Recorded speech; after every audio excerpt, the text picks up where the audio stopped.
Hi friends, எல்லாரும் எப்படி இருக்கீங்க? நான் உங்கள் கஸ்தூரி ஜக். ரொம்ப நாள் ஆச்சு ஓன் வாய்ஸ் போட்டு. டுடே மினி விலாக் வாங்க, என்னன்னு பார்க்கலாம். நம்ம மல்லிப்பூ செடியில் எத்தனை பூ பூக்க போது நம்ம பார்க்கலாம் வாங்க. ஃபஸ்ட்டு இவங்க தான் சின்ன கிளையாக வந்து பெருசாக வந்து இப்போது சின்னதாக மொட்டு வச்சுருக்காங்க. இவங்க சின்ன கிளையாக வளர ஸ்டார்ட் பண்ண டேட் வந்து ஜூன் 8.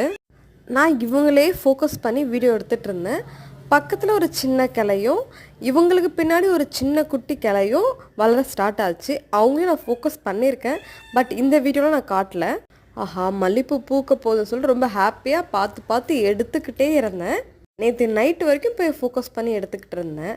ஆனால் இந்த மல்லிப்பூ செடி எனக்கு ஒரு பெரிய ட்விஸ்ட் வச்சுது. அது என்னன்னா, இவங்களுக்கு பின்னாடி சின்னதாக இவங்க தான் லாஸ்ட்டாக கிளை வர ஆரம்பித்தாங்க. ஆனால் இவங்க தான் ஃபஸ்ட்டே பூ பூத்துட்டாங்க. மல்லிப்பூ செடிக்கிட்ட பெரிய பல்பு வாங்கிட்டேன் நான். இந்த பூ இன்னைக்கு யாருக்கு வச்சேன்னா கோமாதாக்கு வச்சுருக்கேன்.